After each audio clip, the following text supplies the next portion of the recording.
Chercheurs et chercheuses de vérité, salam alaikum, je fais une nouvelle vidéo concernant l'ablution, l'odo, à savoir que je l'ai déjà faite il y a 6 mois, 6 8 mois, et j'ai dit dans cette vidéo que l'ablution n'est pas obligatoire avant la prière.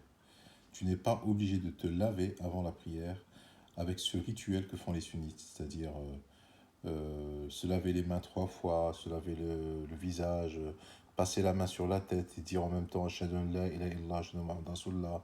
Parce que en faisant l'odo, tu es pur, et en étant pur, c'est seulement là où tu peux te mettre debout devant Dieu. Non, non, non, c'est pas du tout ça. Dieu te demande de te rendre propre, d'être propre, quand tu te lèves pour la prière. Généralement, c'est la prière du groupe. Il faut que tu sois propre, que tu ne sois pas sale, et voire même que tu ne sois pas junouben. Junouben, ce que ça veut dire, quelqu'un qui est tellement sale que les gens s'écartent de lui. C'est ça, junouben. Junouben, c'est quand la personne sent tellement mauvais que les autres personnes s'écartent de lui. C'est-à-dire, il marche dans le trottoir, les gens changent de trottoir. Ça veut dire ça, junouben.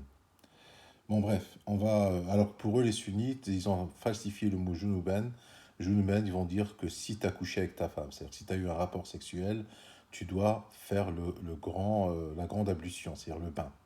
Et se laver 3 fois à droite, 3 fois à gauche, 3 fois devant, 3 fois derrière, se laver les cheveux et faire après l'odossé, c'est-à-dire la main, le coude. Ils ont un rituel bien rodé en fait. Mais non, c'est pas ça. C'est pas ça. Il y a aucune trace dans le Coran où Dieu te demande de faire un rituel d'ablution ou quoi que ce soit. Là, vous allez voir. Là, il te demande de te laver les mains jusqu'au coude, de passer la main sur le visage, d'accord, et de passer la main sur les cheveux, c'est-à-dire que les cheveux soient propres. Bon, on va décortiquer le verset concerné. C'est dans Surat Al-Ma'ida, verset 6. Ô les croyants, alors, ô ceux qui ont cru, c'est comme ça qu'il faut le lire. Ya ayyuhal ladhina amanu. Lorsque vous vous levez pour la salat. Donc il y en a certains qui vont dire, oui, mais Dieu, il te dit là, c'est lorsque tu te lèves pour la salat, c'est seulement là. Vous allez voir à la fin du verset, c'est à la fin du verset que la condition, elle est dans la fin du verset. Il ne faut pas hâter une conclusion avant d'avoir lu tout le chapitre ou tout le verset qui parle du sujet.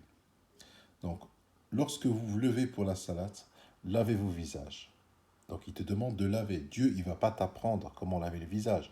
Le sunnite, lui, il t'apprend comment laver le visage. Il te dit, il faut passer la main 3 fois dans ton visage. Il faut laver 3 fois. Donc, comme si moi, je ne savais pas comment me laver le visage, et le sunnite, il vient m'apprendre comment me laver le visage. Dieu, il te dit tout simplement, lavez vos visages. Tout le monde sait comment laver son visage. Et vos mains jusqu'au coude. Pourquoi les mains jusqu'au coude? Parce que quand tu travailles, tu te salis plus les mains jusqu'au coude, hein. À l'époque, ils travaillaient plus dans les champs et tout ça. Donc aux mains jusqu'au coude. Passez les mains mouillées sur vos têtes, c'est-à-dire essuyez-vous la tête, c'est ça qu'il a dit. C'est pas passer vos mains mouillées sur vos têtes. C'est-à-dire aujourd'hui, tu mets du gel sur la tête, c'est aussi bien. C'est-à-dire t'es propre, ça sent le gel. Tu vois. Et lavez-vous les pieds jusqu'aux chevilles, c'est pas les chevilles. Euh, ouais, attendez voir. Il faut que je le vois en arabe d'abord pour être sûr que c'est bien ça. Le verset 6.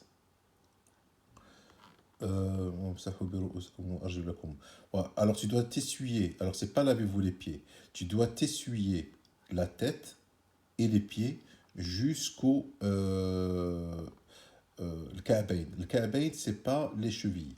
Le ka'bayn, c'est le bas du pied. C'est ça en fait. Le ka'bayn, c'est ça. Le ka'b, c'est ça. Eux, selon eux, parce qu'ils ont un hadith où il y a le mot ka'b, ka'b veut dire cheville, ça ne veut pas dire cheville. Al-ka'b, c'est l'endroit où on pose quelque chose. Par exemple, le ka'b d'un verre, c'est le bas du verre, d'accord, ou d'une bouteille. Le ka'b, c'est le bas de la chose. Ça veut dire ça. Donc, c'est pas jusqu'aux chevilles, c'est les talons, en fait. C'est là où tu marches, parce qu'à l'époque, il faut comprendre que quand ils allaient dans les toilettes publiques, chez eux, les toilettes, c'était pas comme aujourd'hui, hein. C'était des endroits que eux, ils réservaient par terre, dans un endroit à l'écart, où les gens allaient faire leurs besoins. Et forcément, si c'est la nuit, ben, tu vas marcher dans la merde, quoi. Donc Dieu, il demande de te laver les pieds.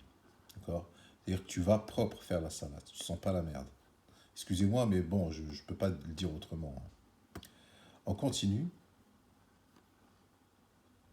Et si vous êtes pollué, donc pollué junuban. Alors, pour eux, ils traduisent chez les sunnites, donc vous voyez, c'est là. Et si vous êtes pollué, junuban, junub, c'est marqué junub. Donc, pollué, pour eux, pollué, c'est si tu as eu un rapport sexuel avec ta femme, ou si la femme a eu un rapport sexuel avec des hommes. Vous savez, juste pour partager avec vous un petit délire au Maroc, il y a des femmes qui ne veulent pas coucher avec. À l'époque, moi, quand j'étais au Maroc, toutes les maisons n'avaient pas de douche, hein. On allait au hammam. D'accord. Le hammam, tu payes le hammam, tu peux prendre une douche très courte, hein, et il faut aller au hammam. Il n'y a pas de douche dans les maisons. Là, dans le quartier où moi j'ai grandi. Et certaines femmes, elles ne couchaient pas avec leur mari parce qu'elles avaient honte tous les matins prendre leur seau et aller au hammam. Vous voyez. Parce que pour eux, Junouban veut dire euh, être pollué, avoir un rapport sexuel. Alors Junoub, ça ne veut pas dire ça. C'est-à-dire, et si vous êtes tellement sale que les gens s'écartent de vous, c'est comme ça qu'il faut le traduire. Et si vous êtes tellement, si vous sentez tellement mauvais que les gens s'écartent de vous, alors purifiez-vous, pur- purifiez-vous par un bain. Donc là, أوجاء أحد منكم من الغائط. Alors, وإن كنتم مرضى non, وارجلكم إلى الكعبين وإن كنتم جنبا فطهروا. Donc جنبا فطهروا, ça veut dire devenez propre. Taharu, tahara, ça veut dire être propre. Être propre par l'odeur et par l'aspect. D'accord. Donc, et si vous êtes, vous sentez mauvais à un tel point que les gens s'écartent de vous, alors euh, purifiez-vous ou bien euh, devenez propre. D'accord, ça veut dire ça, par un bain. Mais si vous êtes malade ou en voyage, ou si l'un de vous revient du lieu où il a passé, où il a fait ses besoins, donc là il précise, hein, comme je vous ai dit, le lieu où il a fait ses besoins, ce n'est pas... Donc là il ne s'adresse pas à nous, on voit bien qu'il s'adresse aux contemporains du prophète. Les contemporains du prophète, c'est à peu près ça. C'est à peu près des gens qui ne... Le savant n'existe pas chez eux encore, à l'époque là. Ils n'ont pas de savon, ils n'ont pas de... L'eau, elle est très rare. C'est des gens qui se lavaient très rarement, d'accord, qui vivaient dans la campagne du désert là-bas, je ne sais pas où exactement, mais c'était des gens qui n'étaient pas très propres au niveau d'hygiène. C'est pas comme nous aujourd'hui. Alors, on continue. Et si vous revenez, cette main, vous êtes en voyage, du lieu où il a fait ses besoins, ou si vous avez touché aux femmes. Non, non, non, non. C'est pour ça qu'ils ont traduit Junub, toucher aux femmes. Donc, ils ont fait le rapprochement que Junub veut dire toucher aux femmes. Non, c'est pas ça. C'est ou si vous avez touché à quelque chose qui ressemble, de la sorte, c'est-à-dire de la merde. Ça peut être la merde de chien, ça peut être la merde excusez-moi, moi je dis les mots tels qu'elles sont, de manière crue comme ça, il n'y a pas de malentendu, comme ça les choses soient claires. D'ailleurs, si vous touchez de la merde, quelque chose qui y qui ressemble à la merde, voilà, ça veut dire ça, et que vous ne trouviez pas d'eau, ça ne veut pas dire si vous touchez vos femmes, d'accord. Ça ne veut pas dire ça. Ou il y a fait ses besoins, ou si vous touchez aux choses semblables à la merde, voilà, ça veut dire ça. Dire An-Nisa, An-Nisa, ou illa mastum nisa, qui est le pluriel de Nassé. Nassé, ça veut dire quelque chose de la sorte. Quelque chose de la sorte. Falam tajidoma. Et vous ne trouvez pas d'eau, alors recourez à la terre pure. Donc la terre pure, ce n'est pas comme font les sunnites, ils ont un caillou dans les mosquées et ils s'essuient la main ou contre le mur. Non, c'est pas ça. La terre pure, c'est vraiment la terre pure, ça sert à se laver, à devenir propre. C'est une terre, par exemple, du désert ou de la plage.